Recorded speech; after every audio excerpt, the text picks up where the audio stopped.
संध्या पर ये संदेश देना चाहते हैं कि मुस्लिम भाई गाय के दूध, दही, घी का सेवन करें, गो मांस से बचें, गाय की कुर्बानी से बचें। कुर्बानी बहाना हिंदुओं पर निशाना। हिंदुओं के आराध्य का नाम कुर्बानी के बकरे पर देख खौल गया खून। क्या सच में मदरसे में हुई गौ हत्या?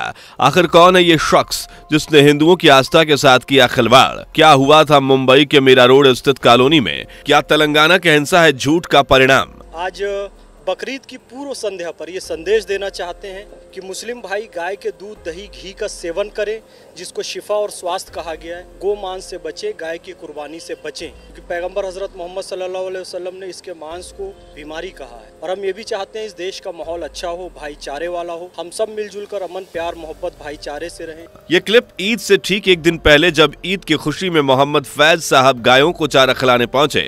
एक तरफ मोहम्मद फैज साहब जैसे मुसलमान हैं जो अमन, चैन और भाईचारे की अपील करते हैं, आपसी प्रेम बढ़े ऐसी अल्लाह मियां से दुआ करते हैं। वहीं दूसरी तरफ कुछ ऐसे भी मुसलमान हैं, जो कुछ ऐसे भी लोग हैं जिनकी सोच जानवर से भी बदतर हो चुकी है, जो दंगा फसाद का कोई मौका हाथ से जाने नहीं देते और भरपूर कोशिश करते हैं कि विवाद हो तो सही। अभी आपने जो क्लिप देखी, ये इस बात का सबूत है कि हमारे देश में कुछ ऐसे भी मुसलमान हैं जो भारत और भारतीयों को अपना नहीं मानते, बल्कि उन्हें दुश्मन की नजर से देखते हैं। हिंदुओं सहित हिंदुओं के देवी देवताओं का मजाक बनाना उन्हें शान की बात लगती है। जी हाँ, हिंदू देवी देवताओं का मजाक। ताजा मामला नवी मुंबई से सामने आया है। यहाँ बेलापुर नाम की एक जगह है जहाँ हिंदुओं की आबादी बीते कुछ सालों में तेजी से बढ़ी है। हजारों मुस्लिमों की भीड़ में बेलापुर का रहने वाला एक शख्स है मोहम्मद शफी शेख। मोहम्मद शेख बेलापुर में मुख्य रूप से चौराहे पर एक बूचड़खाना चलाता है। Good luck goat meat shop के नाम से मोहम्मद शेख की दुकान है, जो रोड के किनारे ही है। ईद से ठीक एक दिन पहले मोहम्मद शेख उस वक्त लोगों की नजरों में आया जब मोहम्मद ने एक बकरे को अपनी दुकान के बाहर बांध दिया।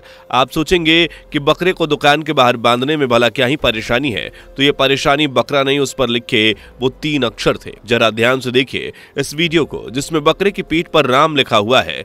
और चौंकाने वाली बात यह है कि इस बकरे को बकरा ईद पर हलाल करने के लिए तैयार किया गया है। जी हाँ, यह बकरा बकरा ईद के दिन कटने वाला था, जिसकी पीठ पर राम लिखा गया।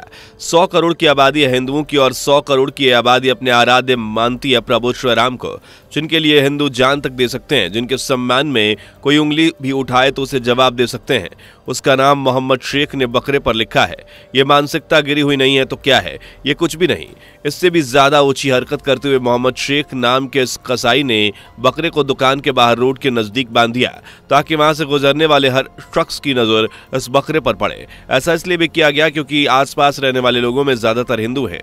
इसलिए स्थानीय लोगों की माने तो ये इलाका एक हिंदू बाहुल्य इलाका है, जहां शुरू से ही हिंदुओं की संख्या ज्यादा रही है। और आज तक का रिकॉर्ड है कि नवी मुंबई में बेलापुर को सबसे शांति प्रिय इलाका माना जाता है। लेकिन बीते कुछ सालों में यहाँ मुस्लिम्स की आबादी में तेजी से उछाल आया है, और स्थानीय लोगों का कहना है कि मुस्लिम्स की आबादी बढ़ने की वजह से ये अपना खौफ दिखाकर हिंदुओं को डराने की कोशिश कर रहे हैं। ये बहुत शांति प्रिय इलाका है। पिछले कुछ सालों में इनकी संख्या बढ़ गई है। ये अपनी शक्ति दिखा करके लोगों को झुकाना चाहते हैं, दबाना चाहते हैं। पूरे मामले को विस्तार से समझे तो कहानी उस वक्त शुरू हुई जब एक हिंदू समुदाय से जुड़े व्यक्ति की नजर मोहम्मद की दुकान के बाहर बंधे कुर्बानी के बकरे पर पड़ी।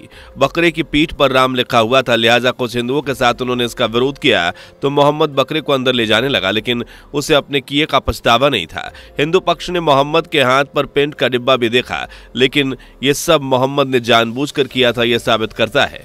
जिसके बाद फौरन पुलिस को सूचना दी गई। पुलिस भी मौके पर पहुंची और पुलिस ने मोहम्मद से पूछताछ की, लेकिन मोहम्मद जवाब तक नहीं दे पाता है। उसने इतनी ऊंची हरकत आखिर क्यों की?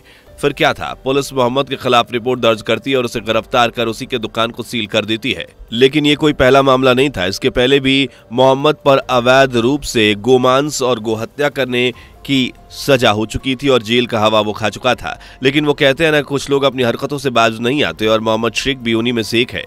हालांकि नवी मुंबई से ऐसा पहली बार नहीं है जब बकरा ईद से पहले विवाद न हुआ हो, बल्कि पिछले साल यानी 2023 में नवी मुंबई में जमकर विवाद हुआ था। पूरा मामला नवी मुंबई के मीरा रोड की एक सोसाइटी का था, जहां सोसाइटी में एक मुस्लिम परिवार द्वारा कुर्बानी के बकरों को लाकर रखा गया था। पिछली बार की तरह इस बार भी सेम सोसाइटी में हंगामा देखने को मिला। बस फर्क ये था कि इस बार यह हंगामा इसलिए था ताकि अब कोई सोसाइटी के अंदर बकरा ना ले आए। हालांकि पुलिस ने पहले ही सुरक्षा के कड़े इंतजाम कर लिए थे। सोसाइटी में आने जाने वाले हर शख्स, खासकर मोहसिन जो पिछली बार बकरा लेकर आया था, उसकी तलाशी ली गई थी और मामला शांत हो गया। लेकिन वहीं हैदराबाद के तेलंगाना में मामला कुछ ज्यादा ही बढ़ गया। पर कैसे और क्या हुआ तेलंगाना में, जानने के पहले वीडियो को लाइक शेयर करके चैनल को सब्सक्राइब कर लीजिए। तेलंगाना में जमकर विवाद देखने को मिला, जहां हिंदू और मुस्लिम पक्ष आपस में भिड़ गए और पत्थरबाजी हुई, लाठी डंडे चले और माहौल इतना खराब हो गया कि धारा 144 लागू करनी पड़ी। दरअसल पूरा मामला तेलंगाना के मेडक का है। यहां ऐसी खबर फैलाई गई थी कि मदरसे में गाय की कुर्बानी दी जा रही है। यह खबर फैलते हिंदू पक्ष भड़क गया और हंगामा शुरू हो गया। वहीं मुस्लिम पक्ष की तरफ से भी ताबड़तोड़ पत्थरबाजी, लाठी डंडे चलाए गए। बाद में हिंदू और मुस्लिम दोनों आमने सामने आ गए। हिंदुओं ने जमकर प्रदर्शन किया तो वहीं मुस्लिम समुदाय भी पीछे नहीं रहा। मुस्लिम्स ने जमकर बवाल मचाया। पुलिस भी मौके पर पहुंची, लेकिन इतनी भीड़ पर काबू पाना आसान नहीं था, इसलिए पुलिस ने लाठीचार्ज किया। हालांकि ये पूरा विवाद एक गलत खबर के चलते हुआ, जिस वजह से दोनों पक्ष आमने सामने आ गए और इलाके की शांति भंग हो गई। लेकिन तेलंगाना से उलट नवी मुंबई में जो हुआ वो बिल्कुल भी गलतफहमी या गलत खबर का नतीजा नहीं है। यानी कि हम समझ सकते हैं कि देश में रह रहे मुसलमान में जहां कुछ ऐसे हैं जो धर्म का सम्मान करते हैं और कुछ तो ऐसे हैं जिन्हें बस अपनी बेकार मानसिकता का सबूत देना ही है, जिन्हें आपसी प्रेम और भाईचारे से तो जैसे कोई मतलब ही नहीं है। उदाहरण के तौर पर मोहम्मद शेख जैसे शख्स को देख चुके हैं, जो बकरे की पीठ पर राम लिखकर उसे कुर्बानी के लिए बेचने की कोशिश कर रहा था। जब उसे सवाल किया गया तो बड़ी आसानी से मोहम्मद ने कहा, तो क्या हुआ अगर बकरे की पीठ पर राम लिखा है? जी हाँ, ये शब्द थे मोहम्मद शेख के। इस पर हिंदू पक्ष की तरफ से कहा गया कि अगर इस बकरे के ऊपर तुम्हारे बेटे का नाम लिखकर इसे फिर कुर्बानी के लिए बेचा जाए और काटा जाए। इस पर मोहम्मद भड़क गया। तो मैं बोला आपके बच्चे का नाम डाल देते, उसको कटिंग करते थे, तो बोलते बच्चे का कैसे डाल सकते? मतलब अपने बेटे का नाम आते ही भड़क गया। सोचिए उन करोड़ों हिंदुओं के मन को कितनी ठेस पहुंची होगी जो प्रभु श्री राम को अपना आराध्य मानते हैं और उन्हें पूजते हैं, उनके नियमों पर चलते हैं। यहाँ एक और बात सोचने वाली है दोस्तों कि जब हिंदू समुदाय अपने त्योहारों में ऐसी कोई ओछी हरकत नहीं करता जिससे किसी अन्य धर्म को तकलीफ हो, तो फिर मुस्लिम समुदाय द्वारा अक्सर ऐसे प्रयास क्यों किए जाते हैं?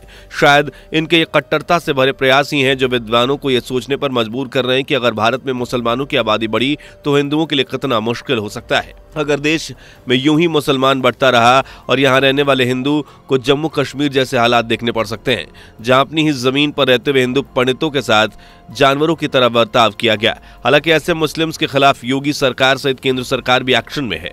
सरकार अब किसी भी तरह की सांप्रदायिकता फैला देना नहीं चाहती है, इसलिए ईद से पहले सभी राज्यों, जिलों को सख्त निर्देश दिए गए थे कि अगर कोई भी, फिर भी वो चाहे हिंदू हो या मुसलमान, अगर दंगा विवाद या अप्रिय घटना करने की कोशिश करता है या कुछ ऐसा करता है कि किसी अन्य धर्म से जुड़े लोगों को ठेस पहुंचे, तो उसके खिलाफ तुरंत एक्शन लिया जाए। ऐसे ही कुछ मोहम्मद शेख के साथ हुआ। जनाब फिलहाल गिरफ्तार हैं और उसकी दुकान को भी सील कर दिया गया है। साथ ही नोटिस भी चिपका दिया गया है ताकि सभी को पता चले कि मोहम्मद साहब कहां है। खैर दोस्तों, इस तरह की मानसिकता रखने वालों के लिए आपकी राय क्या है? आपको क्या लगता है? क्या इन्हें माफ किया जाना चाहिए? कमेंट करके बताइए। वीडियो पसंद आई हो तो लाइक शेयर करके चैनल को सब्सक्राइब कर लीजिए। मिलते हैं अगली वीडियो के साथ, तब तक के लिए बाय बाय। दोस्तों, आपको स्क्रीन पर 2 और वीडियोस दिखाई दे रही हैं, जिसे देखने के लिए स्क्रीन पर क्लिक करें।